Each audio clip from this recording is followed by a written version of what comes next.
Marcus Rivera walked through the empty halls of the Riverside Community Center. His footsteps made soft sounds on the old floor. It was Tuesday night, and the rain was hitting the windows hard. He had been doing the same job for 3 years. Now, every night was the same. Walk through the building, check all the doors, make sure everything was safe.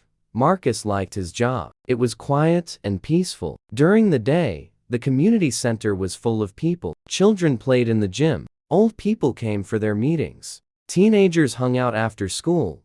But at night, it belonged to Marcus. Just him and the silence. He was 45 years old now. His black hair was starting to show some gray. His uniform was always clean and pressed. Marcus took pride in his work, even if other people might think it was just a simple job. He knew every corner of this building, every sound it made, every shadow that moved when the street lights shone through the windows.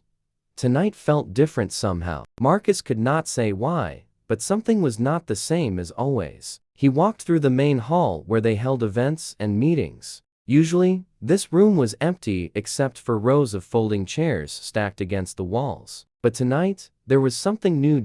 In the far corner of the room sat a piano. Marcus stopped walking and stared at it. How had he not seen this before? He walked closer, his flashlight beam dancing across the instrument. It was an upright piano, not one of those big grand pianos he had seen in movies. This one was old and looked tired. The wood was dark brown, but dust covered most of it. Some of the dust was thick, like it had been sitting there for a long time. Marcus had walked through this room hundreds of times. He was sure this piano had not been here yesterday, or the day before. Someone must have brought it in today. But why would they leave it here in the corner like this? Why not put it somewhere better? He moved his flashlight around the piano. The bench was still there, pushed under the keyboard. Sheet music was scattered on top of the piano. Some pages had fallen to the floor. Marcus bent down and picked up one of the papers. He could not read music very well, but he could see it was old. The paper was yellow and soft, like it might fall apart if he was not careful. The piano looked sad sitting there all alone. Marcus reached out and touched the wood. It was smooth under the dust. Someone had taken good care of this piano once. He could tell by the way it was made. This was not a cheap piano. This was the kind of piano that cost a lot of money, the kind that could make beautiful music.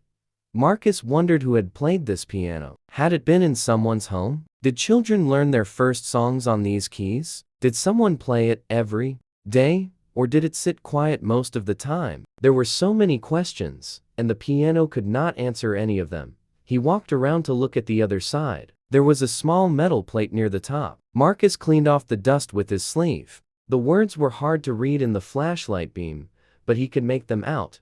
Property of Eleanor Whitman, 1967. So this piano had belonged to someone named Eleanor. And it was old. Very old. Almost as old as Marcus himself. Marcus sat down on the bench. It creaked a little, but it felt strong. He looked at the keys, but they were covered by a wooden lid. He wanted to lift the lid and see the keys, but something stopped him. This was not his piano. He was just the security guard. He was supposed to keep things safe, not touch them, but the piano seemed to be calling to him. Marcus had always loved music, even though he did not play any instruments. When he was a boy, his mother would play the radio while she cooked dinner. They did not have much money, but they had music. Music made everything better, even when times were hard. Marcus stood up and walked away from the piano. He had work to do. He needed to check the rest of the building. But as he walked through the other rooms, he kept thinking about the piano. Who was Eleanor Whitman? Why was her piano here? And why did looking at it make him feel so strange inside? In the kitchen, Marcus checked that all the stoves were turned off. In the gym, he made sure the equipment was put away properly. In the office, he checked that all the computers were turned off and the safe was locked. But no matter what room he was in, his mind kept going back to that piano. When he finished his rounds, Marcus found himself walking back to the main hall. The piano was still there, of course. It had not moved. But in the dim light from the street outside, it looked different. Less sad, maybe. Or maybe that was just Marcus's imagination. He sat on the bench again. This time, he lifted the wooden cover over the keys. The keys were yellow and white, like old teeth. Some of them had scratches and marks. These keys had been played many times. Marcus could almost hear the music they had made over the years. He did not touch the keys. Not yet. But he sat there for a long time, just looking at them. Tomorrow, he would ask Mrs. Patterson, the woman who ran the community center, about the piano. She would know where it came from and why it was here. But tonight, it was just Marcus and the piano. Two old things, sitting together in the quiet. Darkness. Outside, the rain kept falling. Inside, everything was peaceful. Marcus felt something he had not felt in a long time. He felt like maybe, just maybe, something good was about to happen. He closed the key cover gently and stood up. Time to finish his work. But as he walked away, Marcus was already planning to come back tomorrow night. The piano would be waiting for him. The next morning, Marcus arrived at the community center early. He usually came in at 6 in the evening to start his night shift. But today, he wanted to talk to Mrs. Patterson about the piano. She was always at work by 8 in the morning, drinking her coffee and going through the mail. Marcus found her in her small office, just like he expected. Mrs. Patterson was a kind woman in her 60s. She had gray hair that she always kept neat, and she wore glasses that hung on a chain around her neck. She had been running the community center for 15 years. Everyone in the neighborhood knew her and liked her. Marcus, she said when she saw him. You're here early today. Is everything okay? Did something happen during the night? Everything is fine, Mrs. Patterson, Marcus said. I wanted to ask you about something. There's a piano in the main hall. I noticed it last night. I was wondering where it came from. Mrs. Patterson's face changed. She looked sad suddenly. Oh, that piano, she said. I was wondering when someone would ask about it. Please, sit down. Marcus, I'll tell you the story. Marcus sat in the chair across from her desk. Mrs. Patterson took off her glasses and cleaned them slowly, like she was thinking about what to say. The piano belonged to a woman named Eleanor Whitman, she began. Did you see the name on it? Yes, I did. It said 1967. That's right. Eleanor was a wonderful woman. She lived in this neighborhood her whole life. She was a piano teacher, and she taught children and adults for 40 years. Maybe more. She was very good at it too. Many of her students went on to play in bands or orchestras. Mrs. Patterson got up and walked to the window. She looked out at the street where people were walking to work and children were going to school. Eleanor's house was just 3 blocks from here, she continued. A small blue house with a white fence. She taught lessons in her living room, right next to a big window that looked out on her garden. Students would come after school on weekends. In the summer, there was always music coming from that house. Marcus could picture it in his mind. A small house filled with the sound of piano music. Children learning their first songs. Adults learning to play the music they had always loved. What happened to her? Marcus asked. She died 2 months ago, Mrs. Patterson said softly. She was 87 years old. She lived a good long life. But it's still sad when someone like that is gone. The neighborhood is quieter now. Mrs. Patterson came back to her desk and sat down. She looked tired, like talking about Eleanor made her feel heavy inside. Eleanor didn't have any children of her own, she explained. She was married once, long ago, but her husband died in the war. After that, she never married again. She said her students were her children. She loved them all like they were her own family. So who inherited her things? Marcus asked. She had a nephew in California. Nice man, but he didn't know Eleanor very well. He flew here for the funeral and to take care of her house. He didn't want most of her things. Too many memories, he said. Too hard to take care of from so far away. Mrs. Patterson opened her desk drawer and pulled out a folder. She looked through some papers until she found what she was looking for. The nephew donated most of Eleanor's things to us, she said. Her books, her furniture, her dishes, her clothes. We had a big donation event last weekend. People from the neighborhood came and took things they could use. It was nice, actually. Eleanor's things went to people who would take care of them. But what about the piano? Marcus asked. That's the sad part, Mrs. Patterson said. The piano. was supposed to go to a music school across town. They were going to pick it up with all the other donations, but somehow there was a mistake. The truck came and took everything else, but they forgot the piano. By the time anyone realized what happened, the truck was gone and the donation event was over. Marcus felt sorry for the piano. All of Eleanor's other things had found new homes, new people to care for them, but the piano was left behind, forgotten and alone.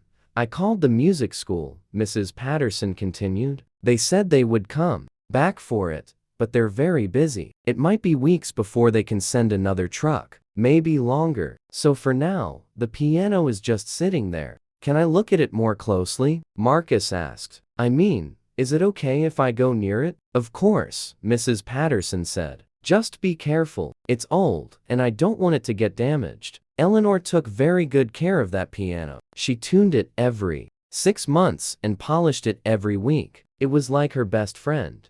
Marcus stood up to leave, but Mrs. Patterson called his name. Marcus, did you know Eleanor? No, I don't think so. The name sounds familiar, but I can't place it. She taught piano lessons to hundreds of people over the years. Maybe you knew someone who studied with her. She was very well known in this neighborhood. That night, when Marcus came to work, he went straight to the main hall. The piano was still there, exactly where it had been the night before. But now that he knew Eleanor's story, it looked different. It did not look abandoned anymore. It looked like it was waiting.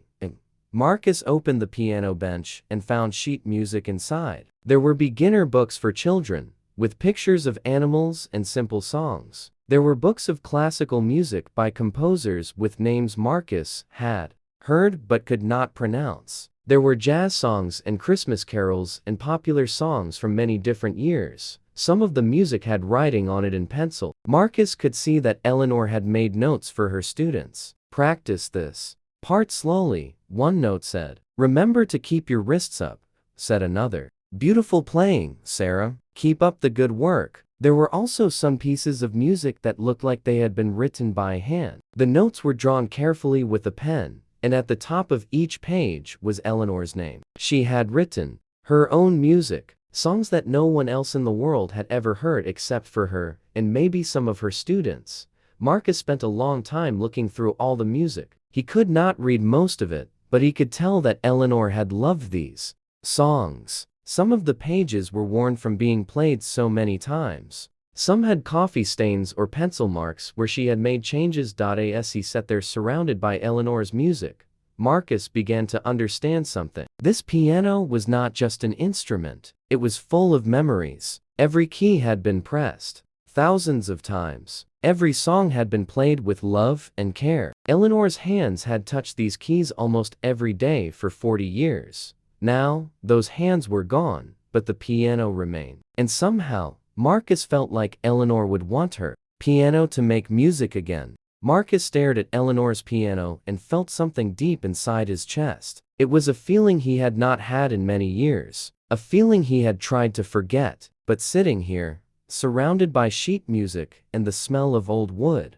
the memories came back like a flood. 25 years ago, Marcus had been a different person. He was 20 years old then, young and full of dreams. He did not wear a security guard uniform. Instead, he wore nice clothes and carried books of music under his arm. He was a student at the Mason Conservatory of Music, just across town from where he now worked. Back then, Marcus lived for music. He would wake up every morning excited to get to the practice rooms. He would stay late into the evening, playing piano until his fingers hurt. The other students would joke that Marcus lived at the school because he was always there, always practicing, always trying to get better. His teacher, Professor Williams, said Marcus had real talent. You have good hands, she would tell him. Strong fingers, but gentle touch. You understand what the music is trying to say. Those words had meant everything to Marcus. He had worked so hard to earn them. Marcus came from a poor family. His father worked at a factory that made car parts. His mother cleaned houses for rich people on the other side of town. They lived in a small apartment with his 2 younger sisters, Maria and Carmen. There was never much money, but there was always love. And there was always music. Marcus's mother, Rosa, loved to sing. She would sing while she cooked, while she cleaned, while she folded laundry. She sang songs in Spanish that her own mother had taught her, and songs in English that she heard on the radio. She had a beautiful voice, and Marcus learned to love music by listening to her. When Marcus was 12, his mother saved money for months to buy him a small keyboard. It was not a real piano, just an electronic one from a discount store. But to Marcus, it was the most wonderful thing in the world. He taught himself to play simple songs, just by listening and trying over and over until his fingers found the right keys. His high school music teacher, Mr. Garcia, noticed that Marcus was special. He helped Marcus apply for a scholarship to the Mason Conservatory. When the acceptance letter came, Marcus's whole family cried with joy. He was going to be the first person in his family to go to college. He was going to study music and maybe become a professional pianist. Those were the happiest years of Marcus's life. Every day at the conservatory was like a gift. He learned about composers he had never heard of. He played music that was more beautiful and complex than anything he had imagined. He made friends with other students who loved music as much as he did. Marcus was especially good at classical music. His favorite composer was Chopin, who wrote music that was both powerful and gentle. Marcus would spend hours learning Chopin's pieces, trying to make his playing sound as smooth and emotional as the recordings he listened to. Professor Williams said Marcus might be able to make a career out of music. Maybe he could become a concert pianist, traveling around the world and playing for thousands of people. Maybe he could teach at a university. Maybe he could even record albums. The future seemed full of possibilities, but then everything changed. During Marcus's second year at the conservatory, his father got sick. Very sick. The doctors said it was cancer, and it was already too advanced to cure. The treatments were expensive, and the insurance from his father's job did not pay for everything. Marcus's family needed money, and they needed it fast. Marcus tried to keep going to school while working part-time jobs to help his family. He worked at a restaurant washing dishes until late at night, then came home to practice piano until early in the morning. He worked at a grocery store on weekends, stocking shelves and carrying heavy boxes. He was always tired, and his grades started to suffer. Then his father died. Marcus was 21 years old, and suddenly he was the man of the family. His mother was heartbroken and could barely work. His sisters were still in high school and needed food, clothes, and school supplies. The family could not afford to pay rent on their apartment and also pay for Marcus's college tuition. Marcus made the hardest decision of his life. He dropped out of the conservatory. Professor Williams tried to talk him out of it. "You're too talented to quit," she said. "We can find a way to help you. There are more scholarships, more financial aid programs. Please don't give up on your music." But Marcus had already made up his mind. His family needed him more than he needed his dreams. He got a full-time job at a warehouse, loading trucks and moving boxes. The pay was not great, but it was steady. He was able to keep his family's apartment and put food on the table.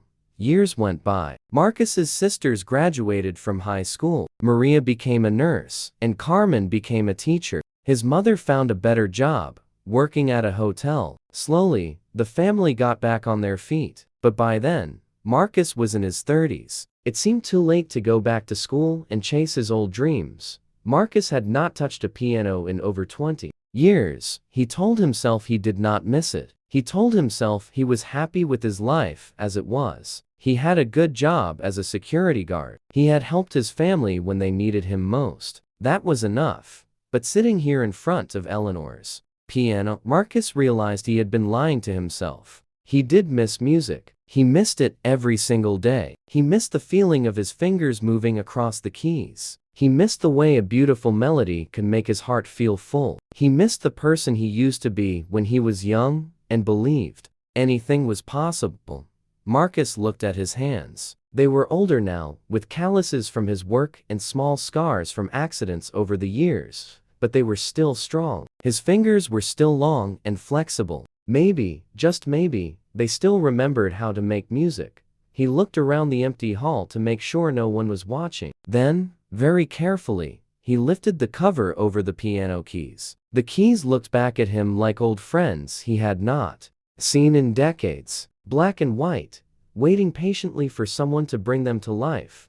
Marcus raised his right hand and held it over the keys. His heart was beating fast. What if he had forgotten everything? What if his fingers no longer knew how to move the right way? What if the music was gone forever? But there was only one way to find out. Marcus took a deep breath and pressed down on middle C. The note rang out clear and strong in the empty hall. Even though Eleanor's piano was old, it was still in tune. The sound filled the room and seemed to hang in the air for a long time before fading away. The sound was exactly as Marcus remembered, pure and simple and beautiful. He had forgotten how much he loved that moment when silence became music. He pressed the key again, this time more gently. The note was softer, but still perfect. His left hand joined his right hand on the keyboard. Without thinking, his fingers found the keys for a simple C major scale. C, D, E, F, G, A,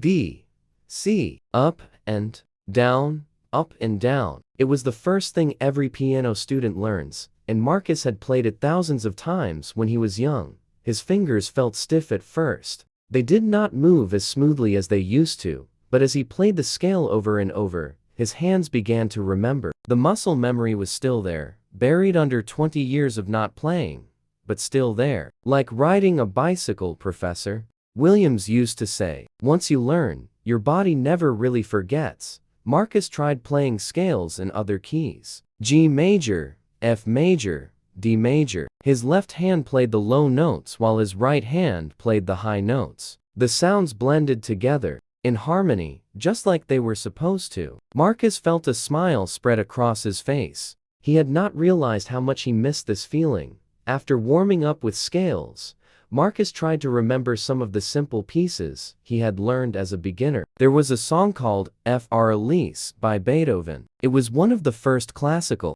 pieces most piano students learn. Marcus could still hear it in his head, but could his fingers still play it? He started slowly, pressing each key carefully and listening to make sure the notes were right. The melody was soft and gentle, like water flowing over stones in a stream. Marcus made a few mistakes at first, hitting wrong keys or forgetting what came next. But gradually, the song came back to him. His fingers remembered where to go, and the beautiful melody filled the empty hall. When he finished Fr Elise, Marcus felt tears in his eyes. He had not cried in years, but hearing this music again brought back so many memories. He remembered learning this piece when he was 15 years old. He remembered playing it for his mother, who had clapped and told him how proud she was. He remembered Professor Williams nodding her head and saying, "Very good, Marcus. You're starting to understand what the music is trying to say."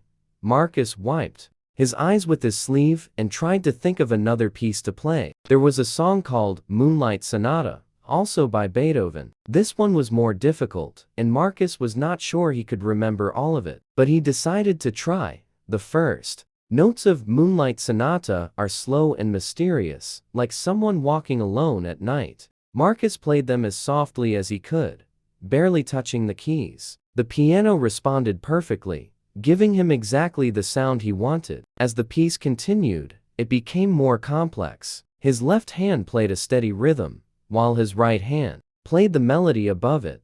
Marcus made more mistakes with this piece. There were parts he could not remember at all, and parts where his fingers got tangled up and hit the wrong keys. But he kept going, playing the parts he remembered and skipping over the parts he had forgotten. Even with the mistakes, the music was still beautiful. The piano seemed happy to be making sounds again after sitting silent for so long. As Marcus played, he lost track of time. He tried piece after piece, some that he remembered well and others that came back to him in fragments. He played a simple jazz song that his mother used to hum while she cooked. He played part of a Bach invention that had always been difficult for him, even when he was a student. He played children's songs that he remembered from his very first piano lessons.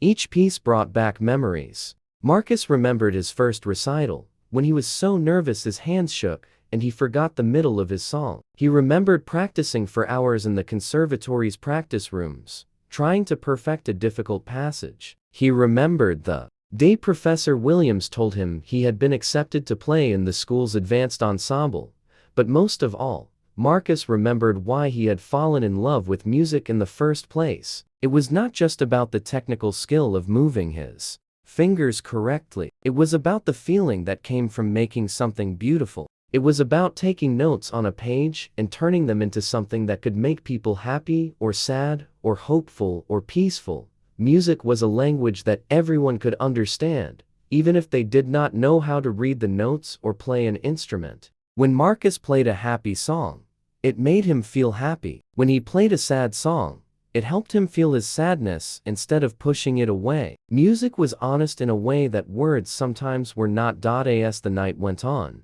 Marcus became more confident. His fingers started moving more smoothly. His timing got better. He even tried playing some pieces faster than he had been playing them, adding small decorations and personal touches the way he used to do when he was a student. By the time Marcus realized how late it was, he had been playing for over 2 hours. He looked at his watch and saw that it was almost time for his shift to end. He had completely forgotten about his security duties. He had not checked the locks or walked through the building even once.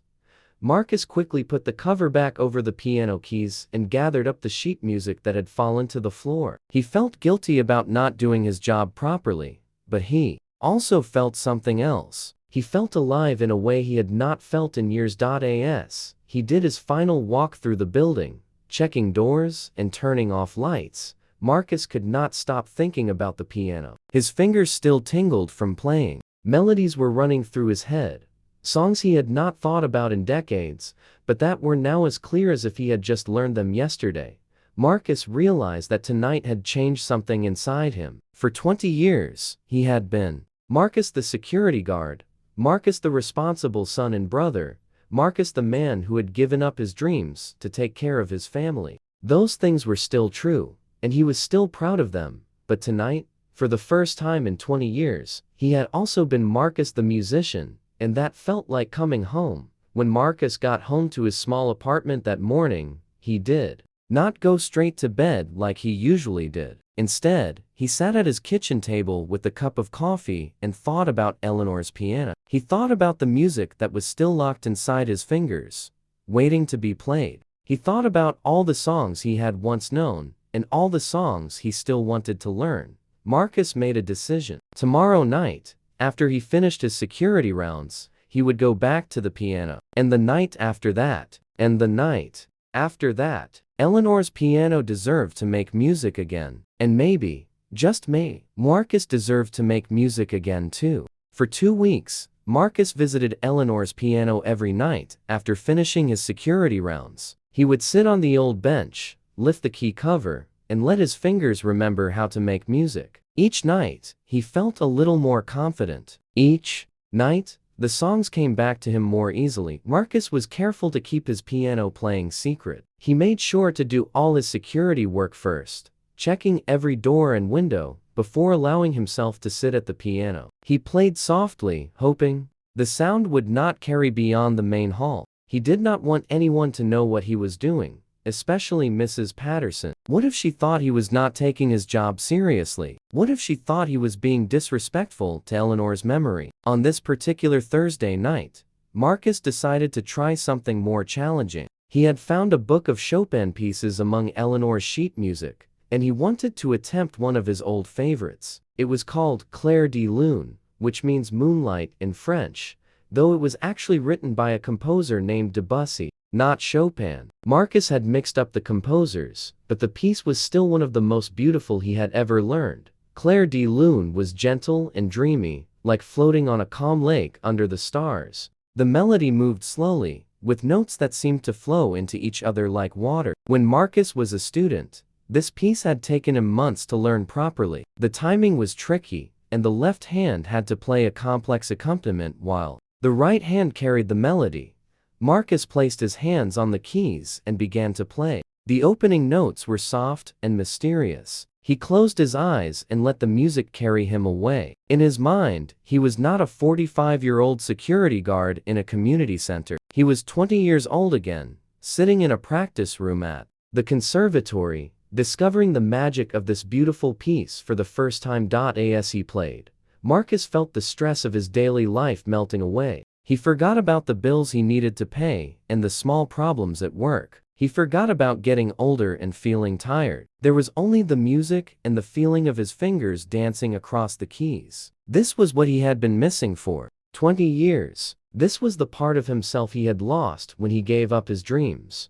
Marcus was so lost in the music that he did not hear the soft footsteps in the hallway. He did not see the figure standing in the doorway of the main hall. He played on, unaware that he was no longer alone. Maria Santos had been the head custodian at the Riverside Community Center for 8 years. She usually arrived at work at 10 o'clock at night, after her dinner and after her teenage son had finished his homework. Tonight, she was running a few minutes early because she had not been able to sleep. Sleep had been difficult for Maria. Since her husband Roberto died 6 months ago, Roberto had been Maria's whole world. They had been married for 22 years, and he had been not just her husband but her best friend. He made her laugh every day. He helped her with problems at work. He was a wonderful father to their son, Luis. When Roberto had his heart attack and died suddenly, Maria felt like half of herself had been torn away. Since Roberto's death, Maria had been struggling with sadness that seemed to follow her everywhere. She still did her job well,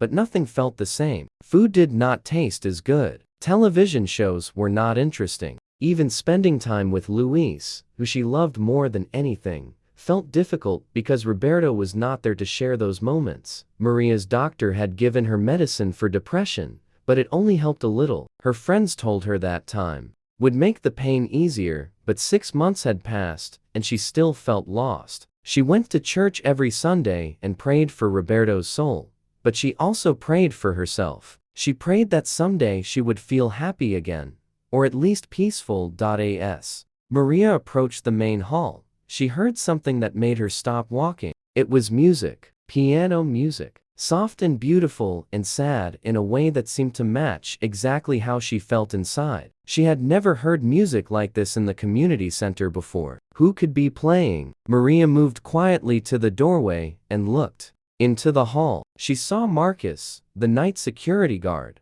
sitting at an old piano she had never noticed before. His eyes were closed, and his face looked calm and peaceful. His hands moved across the keys like they had been doing this all his life. The music he was playing was the most beautiful thing Maria had heard in months. Maria did not want to interrupt. She stood in the doorway and listened. The music seemed to speak directly to her heart. It was sad, but not in a hopeless way. It was the kind of sadness that understood pain, but also knew that beauty could exist alongside sorrow. It was the kind of music that said, yes, life is hard sometimes, but it is still worth living. As Maria listened, she felt something she had not felt since Roberto died. She felt peace, the constant ache in her chest, the feeling that something was wrong with the world, seemed to fade away. For these few minutes, listening to Marcus's music, Maria felt like maybe everything would be okay. Maybe she could find a way to be happy again. Maybe Roberto would want her to be happy again. Tears started running down Maria's face, but they were not the bitter tears she had been crying for 6 months. These were different tears, cleaner tears, healing tears. When Marcus finished the piece, he sat quietly for a moment with his hands still resting on the keys. The last notes faded away, leaving silence in the hall. That was when he heard the soft sound of clapping. Marcus's eyes flew open, and he spun around on the piano bench. Maria was standing in the doorway, applauding gently. Her face was wet with tears, but she was smiling. "I'm sorry," Marcus said quickly, standing up from the bench. "I know I shouldn't be playing. I finished all my rounds. And, please don't apologize," Maria said, walking into the hall. "That was the most beautiful thing I've heard in a very long time. I didn't know you could play piano." Marcus felt embarrassed. His face turned red, and he looked down at his feet. "I used to play a long time ago. I'm not very good anymore. I'm out of practice." "You sound very good to me," Maria said. "What was that song?" "It was so pretty. Clair de Lune," Marcus said. "It's by Debussy. It's French for moonlight," Maria wiped her eyes with the tissue from her pocket. It made me cry, but in a good way. I haven't felt anything good in a long time. My husband died 6 months ago, and I've been so sad. But your music, it helped somehow. Marcus looked at Maria with new understanding. He had seen her around the building many times, but he had never really talked to her. She had always seemed friendly but tired. Now, he could see the sadness in her eyes, the same sadness he had seen in his own mirror after his father died. I'm sorry about your husband, Marcus said softly. Thank you. Roberto was a good man. We were very happy together. Maria sat down in one of the folding chairs that were stacked nearby. Would you mind if I listened while you play? I have work to do, but hearing music might make it easier. Marcus was nervous about having an audience, even an audience of just one person. But Maria's request was so gentle, and she seemed to need the music as much as he needed to play it. If you want to listen, that's okay, Marcus said, but I'm still learning to play again. I might make mistakes. I don't mind mistakes, Maria said. Perfect music is nice, but music from the heart is better, and your music comes from the heart. I can tell. Marcus sat back down at the piano and looked through Eleanor's sheet music. He found a piece he thought Maria might like, a gentle song called The Entertainer by Scott Joplin. It was happier than Claire de Lune, with a bouncing rhythm that might help lift Maria's spirits. As Marcus began to play, Maria settled back in her chair and closed her eyes. For the first time in 6 months, she felt like she was exactly where she was supposed to be. The next day, Maria could not stop thinking about Marcus's music. She had finished her cleaning work while listening to him play song after song. Each piece had been different, but all of them had made her feel better. For the first time since Roberto's death, Maria had gone home feeling hopeful instead of empty.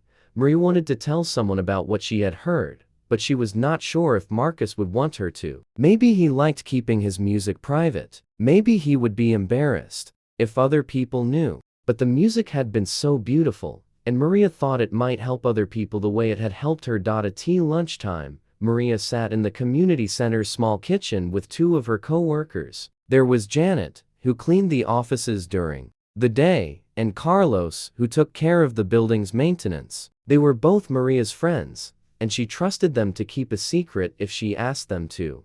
I have to tell you something amazing, Maria said as she opened her sandwich. But you have to promise not to make a big deal about it. Janet and Carlos looked curious. Maria was usually quiet during lunch, especially since Roberto died. It was good to see her excited about something. What is it? Janet asked. You look different today. Happier. Last night, I heard the most beautiful piano music, Maria said. Someone was playing in the main hall. It was so pretty that it made me cry, but in a good way. Piano music? Carlos said. Who is playing? We don't have any music programs at night. Maria looked around to make sure no one else was listening. It was Marcus, the security guard. He plays piano, and he's really good at it. I think he used to study music before he started working here. Janet's eyes got wide. Marcus plays piano? The tall guy with the serious face who never talks to anyone. He's not unfriendly, Maria said. He's just quiet. But when he plays music, he's like a different person. You can tell he loves it. And the music he plays, I can't describe it. It's like he's telling stories with the piano.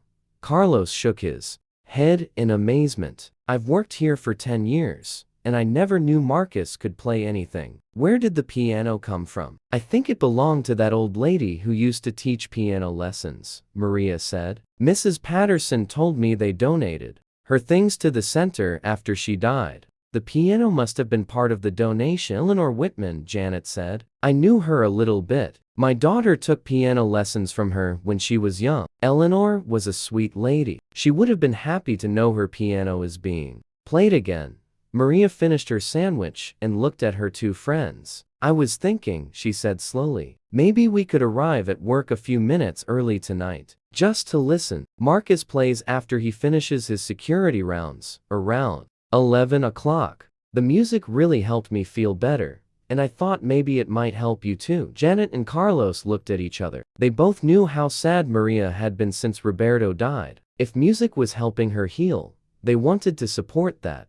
I'd like to hear it, Janet said. I love piano music, but I never get to hear it played live. Me too, Carlos said. And maybe we can help somehow. That old piano probably needs some work. I could tune it or fix anything that's broken. That night, Maria, Janet, and Carlos arrived at the community center at the same time. They had planned to meet in the parking lot so they could go in together. They felt a little silly, like children sneaking around to spy on someone, but they were also excited. They could hear the piano music as soon as they opened the front door. Marcus was playing something soft and classical. The three friends walked quietly toward the main hall, trying not to make noise with their footsteps. When they reached the doorway, they saw Marcus at the piano, completely focused on his playing. The music filled the hall and seemed to make the whole room glow. Maria had been right, it was absolutely beautiful. The three co-workers stood in the doorway and listened. Janet recognized the song as something she had heard in movies, but she could not remember the name. Carlos, who usually only listened to country music, found himself completely captured by the classical melody. Even though this was not his usual type of music, he could tell that Marcus was very talented. When Marcus finished the piece, there was a moment of silence. Then all three listeners started clapping softly. Marcus looked up, surprised to see more people than just Maria. "Oh," Marcus said, standing up quickly from the piano bench. "I didn't know. I wasn't expecting." "Please don't stop playing," Janet said, walking into the hall. "That was wonderful. Maria told us how good you are, but I didn't expect anything like this. You're really talented, man," Carlos added. "How long have you been playing?" Marcus felt nervous with more people watching, but he also felt touched that they had come to listen. "I used to study music in college," he said,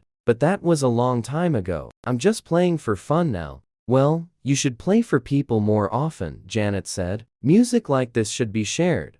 Maria set up 3 folding chairs in front of the piano. "Would you mind playing a few more songs?" she asked. "We promise not to bother you. We just want to listen." Marcus looked at his small audience. These were people he saw every day, but had never really talked to. Now, they were here because they wanted to hear his music. It felt strange but also wonderful. "Okay," Marcus said, sitting back down at the piano. "But I might make mistakes. I'm still getting back into practice." "We don't care about mistakes," Carlos said. "Just play what you want to play." Marcus chose a song he thought they might recognize, "The Way You Look Tonight," an old jazz standard that had been popular for many decades. He played it slowly, with a gentle swing rhythm that made the melody dance. As he played, Marcus noticed that his 3 listeners were completely quiet. They were not talking or moving around. They were just sitting and enjoying the music. This felt different from playing alone. When he played by himself, the music was personal and private. But when he played for other people, the music became something shared, something that connected him to his listeners. When he finished "The Way You Look Tonight," Marcus played a few more pieces. He played "Summertime," a beautiful song from an old American opera. He played "Autumn Leaves," which was sad but pretty. He played a classical piece by Mozart that was light and cheerful.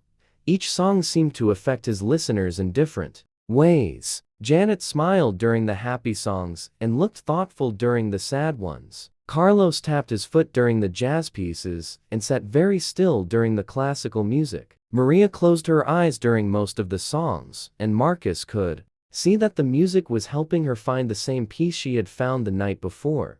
When Marcus finally stopped playing, it was almost midnight. The 3 listeners applauded enthusiastically. "Thank you so much," Janet said. "That was the best concert I've ever been to." "Better than anything on the radio," Carlos agreed. "You should be playing in real concert halls." Marcus felt his face get red with embarrassment, but he was also proud. "Thank you for listening," he said. "It means a lot to me to know that people enjoy the music." As they were all getting ready to start their work, Janet had an idea. "Marcus, would it be okay if we told a few other people about your playing? I know some folks who would really love to hear music like this." Marcus felt scared and excited. At the same time, part of him wanted to keep his music private, the way it had been for the past few weeks. But another part of him remembered how good it felt to share music with people who appreciated it. "I guess that would be okay, Marcus." said slowly. But not too many people at once. I'm not used to having an audience. Don't worry, Maria said.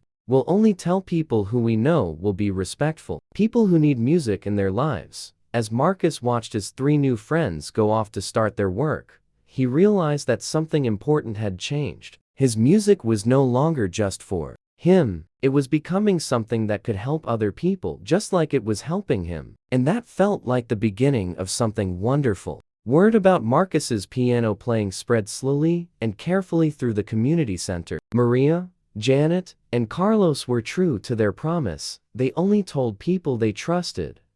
People who they thought would appreciate the music and respect Marcus's privacy. The first new person to join the small audience was Mrs. Chen, an elderly woman who came to the center every Tuesday and Thursday for senior activities. She was 78 years old and had been widowed for 5 years. Janet thought Mrs. Chen might enjoy the music because she often talked about how much she missed the dancing she used to do with her late husband. Mrs. Chen arrived at the community center early on Thursday evening and waited nervously in the main hall. She had brought her knitting to keep her hands busy, but she was too excited to focus on the stitches. When Marcus arrived and saw her sitting there, he felt shy about playing in front of someone new. Mrs. Chen, Marcus said politely. Maria told me you might like to listen to some piano music. Oh yes, Mrs. Chen replied with a warm smile. I haven't heard live piano music in many years. My husband and I used to go dancing every Saturday night when we were young. There was always a piano player at the dance hall. Marcus sat down at Eleanor's piano and thought about what songs Mrs. Chen might like. He decided to start with something from her generation, a song called Moon River that had been popular in the 1960s. As he played the gentle melody, he watched Mrs. Chen's face light up with recognition and joy. Oh, my, Mrs. Chen said softly when he finished. Harold and I danced to that song at our wedding. You play it just like the man at the dance hall used to play it. Marcus played several more songs from the same era, The Way You Look Tonight, Fly Me to the Moon, and Unforgettable. With each song, Mrs. Chen seemed to travel back in time to happier days. She swayed gently in her chair as if she were dancing with her husband's ghost. You have a gift, young man, Mrs. Chen told Marcus. When he finished playing, music is like a time machine. It can take you back to the people you love, even when they're gone. The next week, 2 more people joined the small group. David and Miguel Rodriguez were brothers, ages 16 and 14, who had been having trouble at school and at home. Their mother worked 2 jobs and was not around much in the evenings. The boys often stayed at the community center until late, using the gym or just hanging out in the lobby because they did not want to go home to an empty apartment.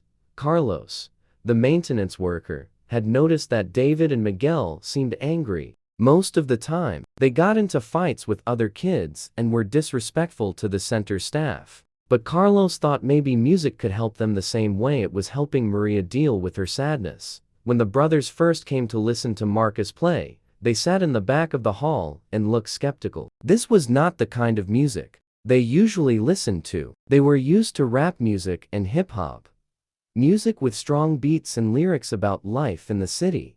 But as Marcus played, something unexpected happened. The boys became quiet and still. They stopped whispering to each other and started really listening. When Marcus played a sad piece by Chopin, Miguel wiped tears from his eyes and hoped no one would notice. After that first night, David and Miguel started coming to listen regularly. They did not talk much, but Marcus could see that the music was affecting them. They sat closer to the piano each night. They stopped fidgeting and started paying attention. Sometimes Marcus caught them humming melodies from the songs he had played.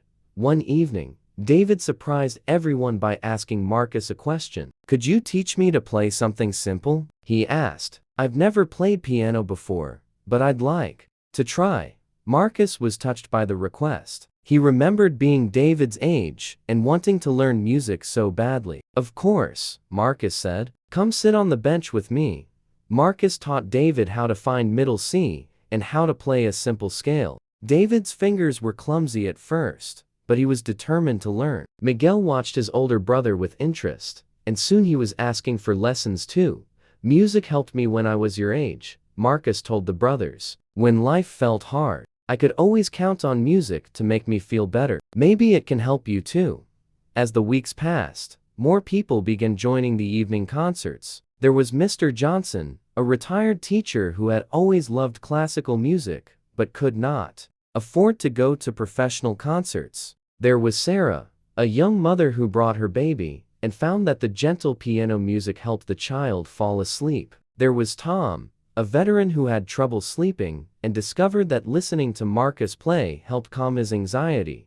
Each person brought their own story, their own reason for needing music in their life. Mrs. Chen continued to come every week, often bringing photo albums to show Marcus pictures of her and Harold dancing when they were young. David and Miguel practiced simple songs on the piano before Marcus's concerts began, their progress slow but steady. Maria still listened with tears in her eyes, but now, they were tears of healing rather than pure grief. The informal concerts became a routine. People would start arriving around 10:30 in the evening, setting up folding chairs in a semicircle around Eleanor's piano. Marcus would finish his security rounds and then play for about an hour. No one had officially organized these gatherings. They just happened naturally, like flowers growing in a garden.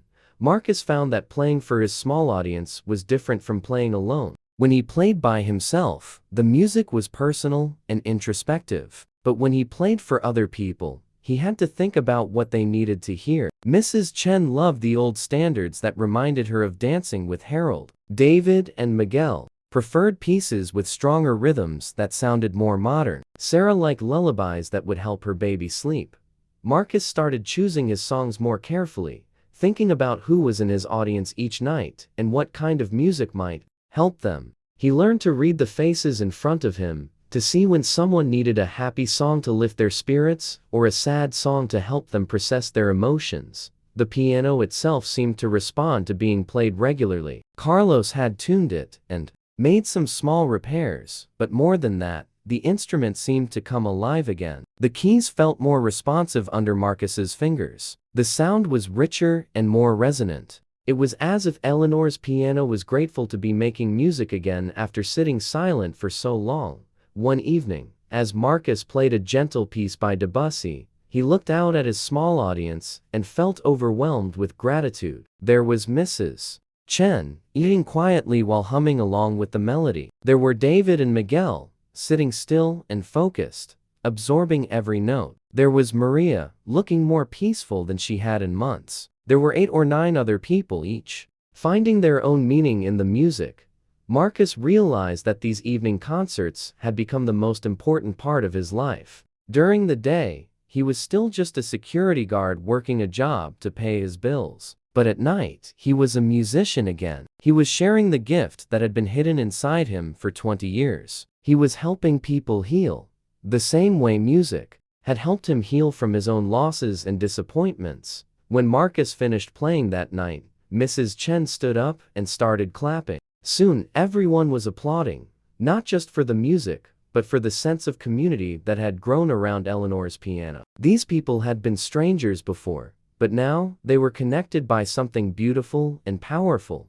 "Thank you, Marcus," Mrs. Chen said, speaking for everyone. "You've given us all a gift. You've reminded us that even when life is hard, there is still beauty in the world." Marcus felt tears in his eyes as he looked at the faces around him. These people had become his friends, his musical family. Together, they had created something special in this simple community center. They had proven that music really did have the power to heal hearts and bring people together.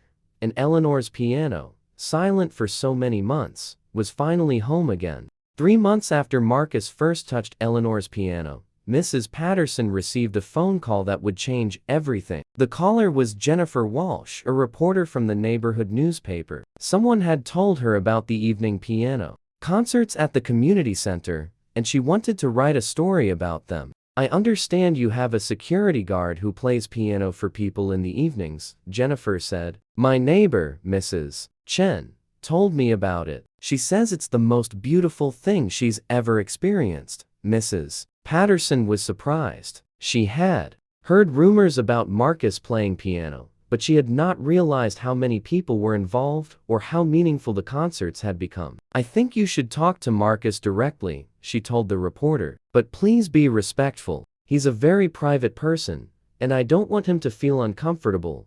That evening, Jennifer came to the community center to see one of the concerts for herself. She sat quietly in the back of the main hall and watched as nearly 20 people gathered around Eleanor's old piano. She saw Mrs. Chen with her knitting, David and Miguel sitting in the front row, Maria and her co-workers, and many other people of all ages. When Marcus began to play, Jennifer understood immediately why people came to listen. His music was not just technically skilled, it was full of emotion and heart. Each song seemed to tell a story, and Marcus played as if he were sharing something precious with his friends. Jennifer watched the faces in the audience and saw how the music affected them. An elderly man closed his eyes and smiled peacefully. A young woman held her sleeping baby and swayed gently to the melody. Two teenagers who looked like they might be troublemakers sat perfectly still, completely absorbed in the classical music. After the concert, Jennifer approached Marcus carefully. "I'm a reporter from the Riverside Gazette," she said. "I'd like to write a story about what you're doing here. Would that be all right?" Marcus felt nervous. He had never wanted attention or publicity, but he looked around at the people who had become his friends, people whose lives had been touched by music, and he realized that maybe sharing their story could help other people too. "What kind of story?" Marcus asked. "A story about how music can bring people together," Jennifer said. "About how you've created something beautiful here. About how Eleanor's piano found a new purpose." Marcus talked to his audience, and they all encouraged him to agree to the interview. Mrs. Chen said, "The whole city should know about the wonderful thing you're doing." David added, "Maybe other places will start having music like this too." The story appeared in the newspaper 2 weeks later. The headline read, "Security Guards Piano Concerts Bring Community Together." The article described Marcus's background as a former music student, the story of Eleanor's abandoned piano, and the way the evening concerts had grown naturally from one man's love of music. The response was immediate and overwhelming. The newspaper received dozens of calls from people who wanted to attend the concerts. Mrs. Patterson's phone rang constantly with requests for information. People began showing up at the community center, hoping to hear Marcus play, but the most important phone call came from Robert Chen, Mrs. Chen's grandson. He was a member of the community center's board of directors, and he had an idea. "Marcus," he said during a board meeting that Mrs. Patterson had asked Marcus to attend, "we've been talking about your concerts, and we think they become too important to remain unofficial. We'd like to offer you a new position." Marcus felt his heart racing. "What kind of position?" "We want to hire you as our evening music coordinator," Robert explained. "You would still do your security work, but we'd also pay you extra to organize and lead musical activities. We could start a beginner piano class. Maybe add some other instruments. You could help us build a real music program." Marcus could hardly believe what he was hearing. "You want to pay me to play music? We want to pay you to share your gift." Mrs. Patterson said kindly, "What you've created here is special, Marcus. People need music in their lives, and you know how to give it to them." The board offered Marcus a modest raise and official recognition as the community center's first music coordinator. They also decided to make Eleanor's piano a permanent part of the center's equipment. Carlos would maintain it properly, and they would have it professionally tuned every few months. Marcus accepted the position with tears in his eyes. After 25 years, he was going to be a music teacher again. The first thing Marcus did was start a beginner piano class for children and adults. David and Miguel were his first official students, but soon there were others. Some were complete beginners who had never touched a piano before. Others, like Marcus himself, were people who had played music years ago and wanted to start again. The evening concerts continued, but now they were advertised in the newspaper and on the community center's website. The small group of faithful listeners remained at the core, but new people joined them every week. Musicians from other parts of the city came to listen and sometimes asked if they could perform with Marcus. One evening, a surprise visitor appeared. At the concert, it was Professor Williams, Marcus's old teacher from the conservatory. She was older now, with gray hair and glasses, but her smile was exactly the same. "I read about you in the newspaper," she told Marcus after he finished playing. "I always wondered what happened to you. You just disappeared one day, and I was so worried." Marcus explained about his father's illness and his decision to leave school to help his family. Professor Williams listened with understanding and sadness. "You made a difficult choice," she said, "but look what you've created here. You're teaching music and bringing joy to people's lives. This is exactly what music is supposed to do." Professor Williams became a regular visitor to the concerts. Sometimes she would bring sheet music for Marcus to try, pieces that were more challenging than what he usually played. She also offered to help with the piano classes, teaching advanced techniques to students who were ready for them. As word about the community center's music program spread, donations began arriving. A local music store donated several keyboards. For the beginner classes, a retired musician donated boxes of sheet music. A piano tuner offered to service Eleanor's piano for free. Most importantly, the city's Cultural Arts Council heard about Marcus's work and offered the community center a small grant to expand their music programming. With this money, they were able to buy music stands, chairs for a small orchestra, and even a few other instruments like guitars and violins. 6 months after the newspaper article appeared, the Riverside Community Center held its first official concert. Marcus had organized a program featuring his piano students, some local musicians who had joined the group, and a final performance by himself. The main hall was packed with people. Mrs. Chen sat in the front row, wearing her best dress and beaming with pride. David and Miguel performed a simple duet they had learned, their faces serious with concentration. Maria sang a song in Spanish while Marcus accompanied her on piano, her voice strong and beautiful and full of joy. For his final performance, Marcus chose to play Clair de Lune, the piece that had started everything when Maria first heard him playing months ago. As the gentle melody filled the hall, Marcus looked out at the audience and saw faces full of happiness and hope. After the concert, people crowded around Marcus to thank him and congratulate him. But the person whose opinion mattered most to him was Mrs. Patterson. "Eleanor would be so proud," she said, giving Marcus a hug. "Her piano has found exactly the right home."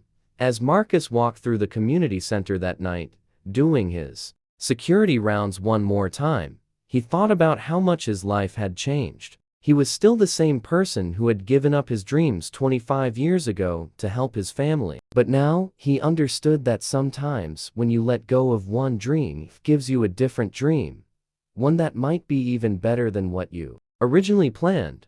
Marcus was not playing in concert halls around the world like he had once imagined. Instead, he was playing in a simple community center for people who needed music in their lives. He was teaching children and adults to find their own musical voices. He was proving that music really could heal hearts and bring people together.